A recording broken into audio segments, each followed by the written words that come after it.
చూస్తుంది ప్రసన్నంగా. ఆవిడ చూపు ఎక్కడ పడుతుందో అక్కడ పడిన ఉత్తర క్షణంలో ఇక అలా ఇలా ఉండదు, ఇక ఐశ్వర్యం. అది ఉత్సాహం కానివ్వండి, సంతోషం కానివ్వండి, పూనిక కానివ్వండి, అక్కడ ఉండేటటువంటి సంపద కానివ్వండి, అవన్నీ కూడా అంత పుష్కళత్వాన్ని పొందుతాయి, అంత సంతోషంగా ఉంటుంది.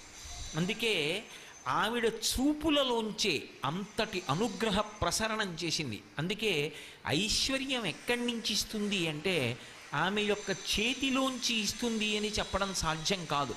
అందుకే లక్ష్మీ కటాక్షము అంటూ ఉంటారు.